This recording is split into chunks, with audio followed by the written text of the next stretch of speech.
after the First World War shattered the old world order and the Austro-Hungarian Empire collapsed. Hungary emerged as a wounded remnant of its former realm. The Treaty of Trianon cut away more than two-thirds of its territory, turning a once sprawling kingdom into a diminished nation surrounded by skeptical and often hostile neighbors. With national humiliation burned into Hungarian memory, territorial revision became the beating heart of Budapest's interwar diplomacy. But undoing Trianon would not be simple.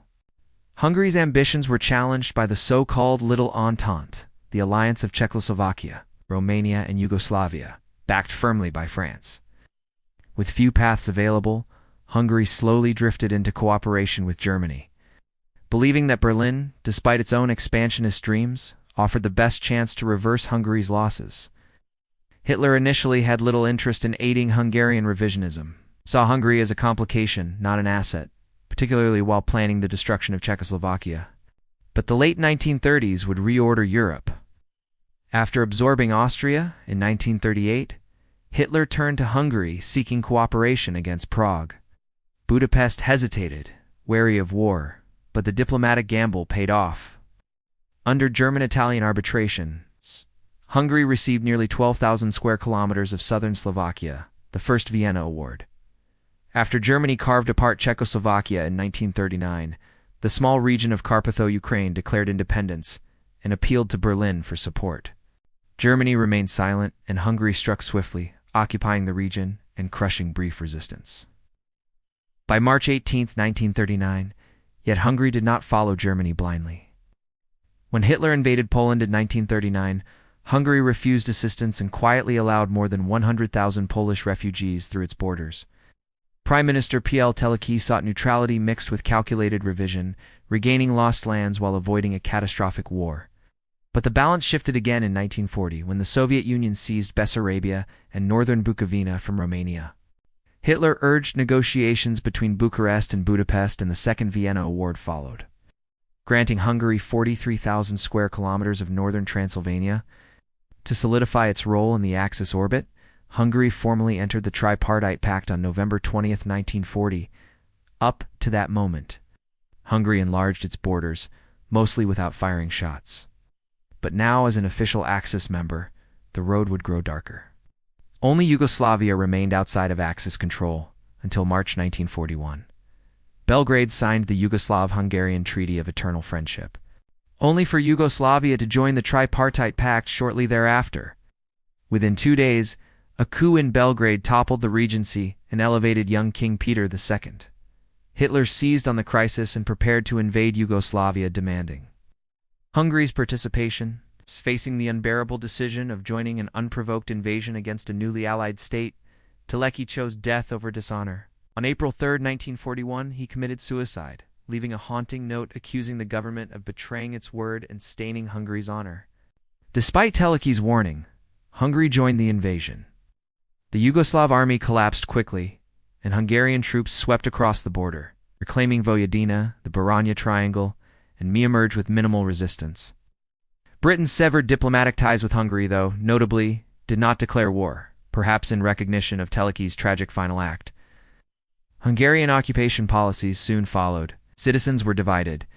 Those whose families lived there before 1918 were deemed legitimate, and those who arrived later were not. This led to forced expulsions, discriminatory laws, cultural suppression, and ethnic persecution targeting Serbs, Croats, Jews, and Roma. Jews were subjected to forced labor, and local ethnic Germans initially marginalized were later granted privileges after German intervention. Propaganda-fueled brutality. Hungarian troops were issued pamphlets portraying Serbs as inherently violent and conspiratorial. Soldiers were granted broad autonomy, unlike the German Wehrmacht, enabling spontaneous executions and localized terror. Collaboration also occurred, opportunistic locals aligning with occupiers for personal gain. Resistance slowly rose, culminating in the Novi Sad massacre of January 1942, where approximately 3,500 civilians were murdered. The atrocity shocked local officials, the Germans, and even voices within Hungary's own parliament. Regent Miklos Horthy ordered investigations, yet many responsible fled to Germany. As the war expanded, Germany prepared for its greatest gamble, the invasion of the Soviet Union. At first, Hungary was not involved. Hitler doubted Hungary's military strength and feared territorial opportunism. Molotov even attempted assurance from Moscow stating the USSR harbored no hostility toward Hungary and would not oppose expansion into Romanian lands. But Hungarian leaders believed the Red Army would fall within weeks, and when Soviet aircraft bombed targets in Hungary on June 26, Budapest declared war on the USSR. Hungary dispatched its best field force, the Second Army, to the Eastern Front. But under-equipped and poorly supported, Hungarian forces earned a grim reputation for harshness toward local civilians. Alongside German, Italian, and Romanian forces, Hungary joined the Great Summer Offensive of 1942 toward Stalingrad. At the Don River, the Second Army endured disastrous conditions, insufficient armor, scant artillery, and devastatingly long supply marches. Some Hungarian infantry trekked over 1,000 kilometers on foot just to reach combat lines.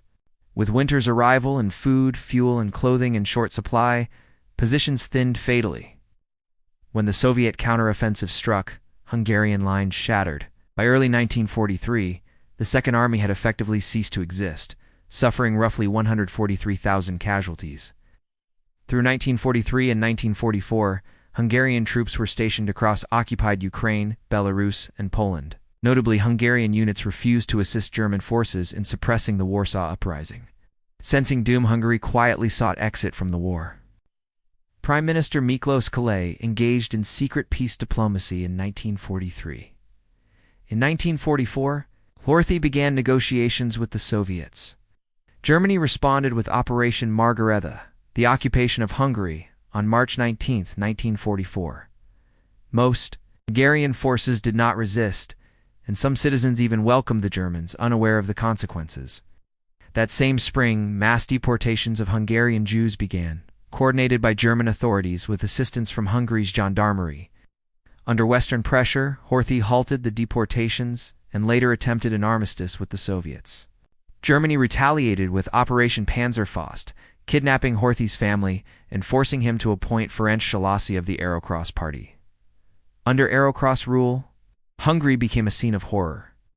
Jews were marched from their homes, stripped, executed along the Danube embankment, their bodies falling into the river.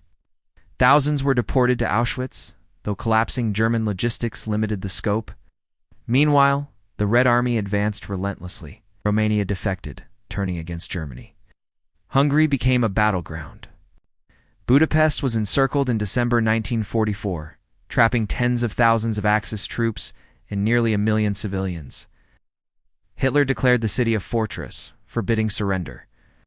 What followed was one of the most brutal urban battles of the Eastern Front, 102 days of fire, blood, and starvation. Streets became trenches, buildings became fortresses, sewers became hidden warpaths. Civilians endured bombardment, famine, and street-to-street slaughter. German relief attempts pushed to within kilometers of the city but ultimately failed. When breakout attempts were finally made, they ended in massacre with, in the end, fewer than 1,000 Axis soldiers reaching friendly lines. On February 13, 1945, Budapest fell. The siege ranked among the longest in Europe during the war and left Hungary in ruins. Entire districts were flattened. The population was shattered. Soviet forces established a provisional government, and mass deportations of ethnic Germans followed. Hungary's final hope of resisting Soviet control vanished with the failed German offensive at Lake Balaton, Operation Spring Awakening. By April 1945, Hungary lay entirely in Soviet hands. The Arrow-Cross regime evaporated along with Hitler's empire. Germany capitulated on May 7th, and the nightmare of war finally ended.